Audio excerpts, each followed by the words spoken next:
ओम गणेश हरिओम नमो नारायण। नमस्कार प्रिय दर्शकों, मैं एस्ट्रो सूरज भृगुवंशी। स्वागत है आप सभी का एस्ट्रो सूरज भृगुवंशी ऑफिशियल पर। प्रिय दर्शकों, आज मैं आपसे बात करूंगा एक बहुत ही महत्वपूर्ण राजयोग के बारे में, जिसका नाम है कमल राजयोग। ऐसा राजयोग जो आपके जीवन को कमल के फूल की तरह खिला दे, जो आपके जीवन में भगवती कमला की कृपा कर दे।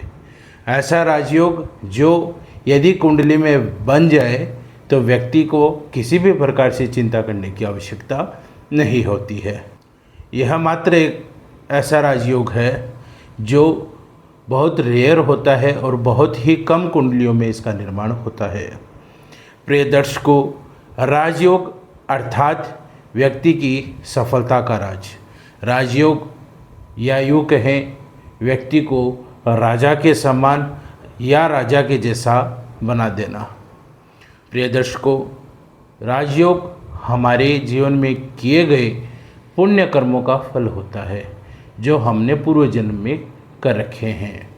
प्रिय दर्शकों, राजयोग हर किसी की कुंडली में नहीं बनता है, लेकिन जिसकी भी कुंडली में राजयोग बन जाता है उसे दुनिया में औरों से बेहतर ओहदा मिलता है, औरों से अधिक वह व्यक्ति ऊंचाइयां प्राप्त करता है, औरों से अधिक लक्ष्मी की उसे प्राप्ति होती है और हर तरीके से उसकी तरक्की होती है।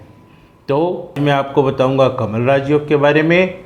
उससे पहले यदि आप नए दर्शक हैं तो चैनल को सब्सक्राइब ज़रूर कीजिए। साथ ही यदि आप अपनी या अपने बच्चों की हस्तलिखित जन्म पत्रिका बनवाना चाहते हैं या आपकी जन्म पत्रिका का विश्लेषण मुझसे करवाना चाहते हैं तो आप नीचे स्क्रीन पर दिए हुए नंबर पर व्हाट्सएप मैसेज करके अपना अपॉइंटमेंट बुक करवा सकते हैं। इसी के साथ वीडियो की शुरुआत करते हैं।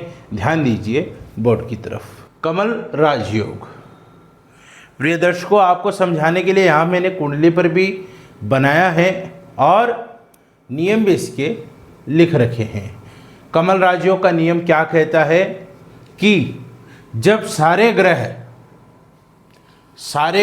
केंद्र स्थान में हो, सारे ग्रह में 9 ग्रह आ जाते हैं, सूर्य, चंद्र, मंगल, बुध, गुरु, शुक्र, शनि, राहु और केतु, सारे के सारे ग्रह शुभ ग्रह हो या अशुभ ग्रह हो केंद्र स्थान में आ जाए और केंद्र में कोई भी स्थान 1, 4, 7, 10 केंद्र स्थान में से कोई भी स्थान खाली न हो, रिक्त न हो, या यूँ कहें कि हर स्थान में कोई न कोई ग्रह होना चाहिए। 9 ग्रह कोई से भी स्थान में व्यवस्थित हो, लेकिन होने केंद्र भाव में चाहिए और केंद्र का कोई भी स्थान खाली नहीं होना चाहिए। केंद्र के प्रत्येक भाव में 4 भाव होते हैं केंद्र के, 1, 4, 7 और 10, चारों भाव में कोई ना कोई ग्रह हो तो कमल राजयोग बनता है। ये देखिए कमल जैसा खिल जाता है, ये 4 कमल की पंखुड़ियाँ खिल जाती है और सारा साइड से खाली है।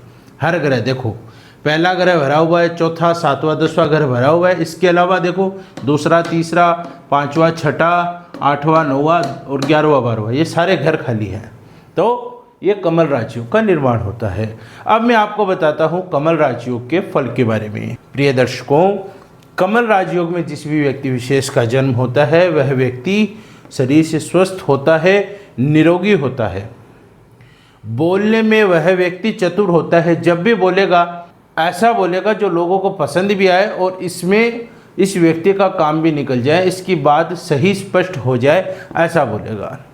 मेहनती होता है, मेहनत करके आगे बढ़ने में विश्वास रखता है, ऐसे खोटी नीयत नहीं करता है, नीयत खराब नहीं करता है, मेहनत में ही, परिश्रम में ही लगा रहता है।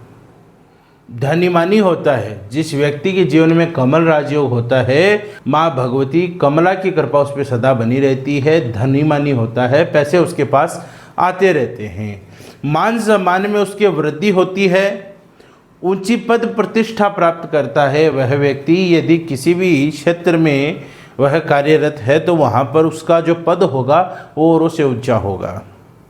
सामाजिक कार्यों में रत रहता है, समाज सेवा करता है, सामाजिक कार्यों में लीन रहता है, आगे बढ़कर समाज के कार्य करता है।